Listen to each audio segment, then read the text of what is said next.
Okay, so hello and welcome back everyone. Today I'm Kevin from Kevo MC, and from me here I have a Fujica ST801, which is an old film camera which I got for pretty much nothing, I think. Yeah, this thing, I cut my mouth again, which is shit. Yeah, that's how I sound like shit. This thing looks this bad. Yeah, you can look at the things. Let me go show you. You can like see how the sides here have like oxidation as hell. Like, see this, yeah, all this like green stuff, all this green stuff right here, all this green red stuff right here. Then you can look over here, it also has like that green oxidation over here. Yeah, then you have like this rust, and this back looks disgusting. See, but this thing somehow still works. 1/60 wine should 1/250 wine. Then let's put the timer on. Okay, then shoot.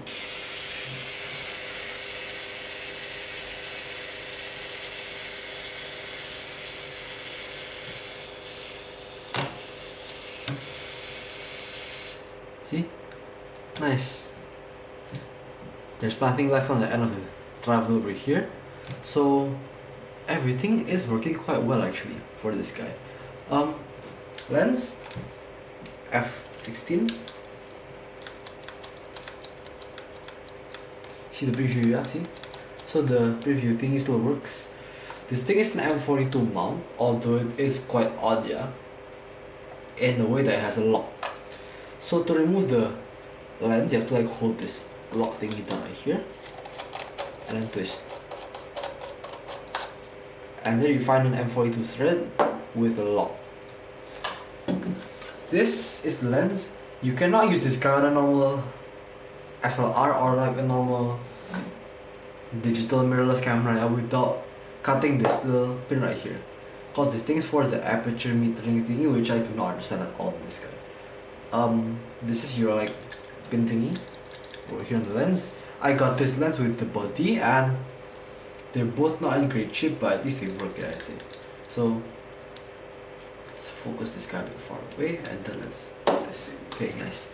The mirror itself is quite broken. Light seals next to nothing, but somehow it works. So this thing feels in the hand quite nice.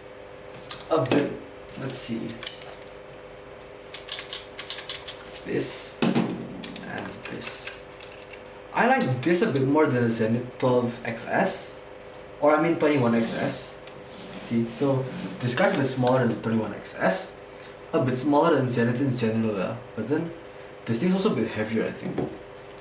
Yeah, the Zenith's mostly plastic, so yeah, I wouldn't be shocked, yeah. But this thing is smaller and yet heavier, and the light meter actually works. So the thing with this guy is quite odd. So the light meter will work, but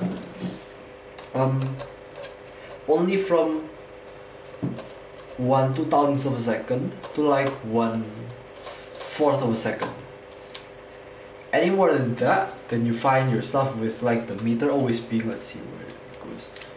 I think it always goes like underexposed. Yeah. Oh, somehow it works right now. Okay. So I didn't see it properly, I think. So yeah, okay, it works. But then yeah, okay, that works then. So but then it has a light meter. This thing's the ST801 with the LEDs in the sides. So you can actually see the viewfinder when you have one, yeah. Because this lens will not allow me to focus that close, because it's quite a big front element at the Yashica DSP 28mm f2.8. So this thing, you have lights on the right side. This, I think it has like a small nib on the left, yeah. So it has like a small like bulge on the left side right here, yeah, of the viewfinder, which I think is reminiscent from the older versions of this guy, yeah. The older ones had like a small pin on the left, which I mean it's more like a like a small gauge thingy, yeah, like your speed gauge in the car.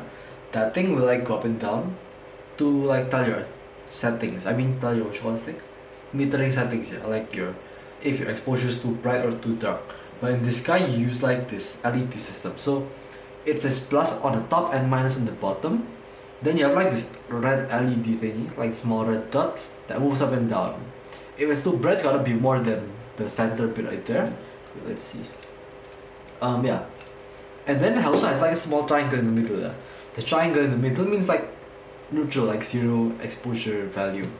But then if you have these things like pop up, like the small red LEDs jump up, then that is like gonna be a bit overexposed. Then if you have that thing jump down, it's gonna be underexposed.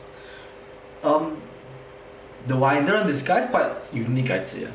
Either it's broken or it's unique, because this is quite a beat up camera and I do not know which is which. So as you can see, this thing has like a small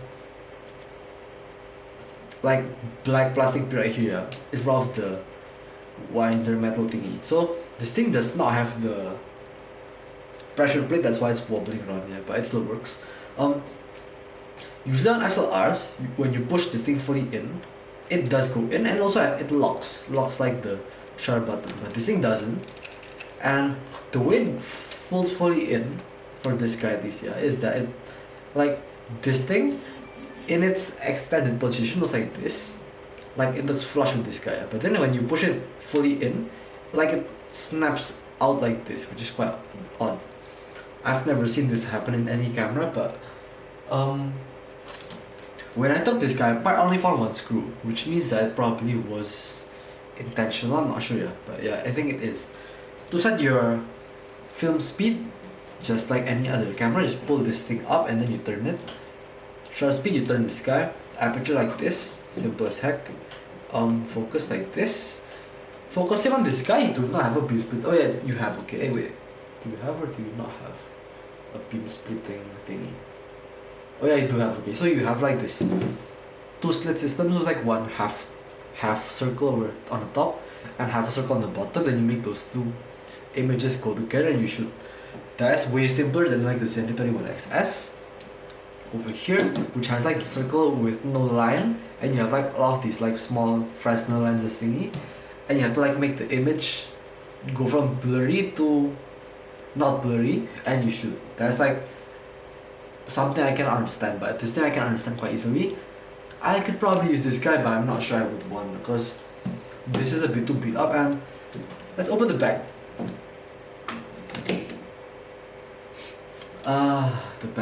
The back is actually quite okay if you look at it. Like the rails here are quite smooth. The curtain is quite dirty, yeah, I'll admit that, but look at the second curtain. It's quite okay actually. Nothing too crazy. This is 1 second. Let's set this guy back to like 1/60. See? Everything works fine. It's not very dirty in here, yeah.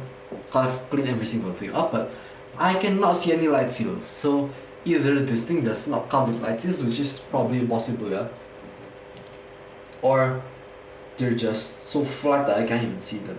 Cause I can see some residue over here, but they're not there. They're like gone, evaporated. So yeah.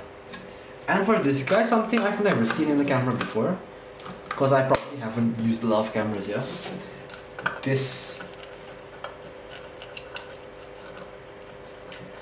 This thing is a diopter thing here, which in my case is neutral, but you might actually have some of these things that can fit on like the ST801, which have like diopter settings, I think, for your eyes. So if you use glasses, you're like minus something or plus something, you can probably get your optician to like make you some new glasses that'll fit this frame.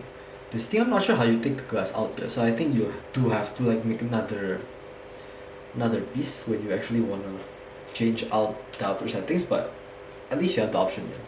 Unlike these rubbish settings. Let's check. Oh, how the heck do you screw this thing back in? Fucking hell. Okay, there you go. Battery. This thing, I managed to fit 4 LR44s and 2 of these M4 screws, like these like silver nuts, I mean, yeah, inside there. and that's how it works. But I'm not sure what size the battery they take. Just put LR44s and put some bolts in them or some screws. And yeah, that's pretty much it for the ST801.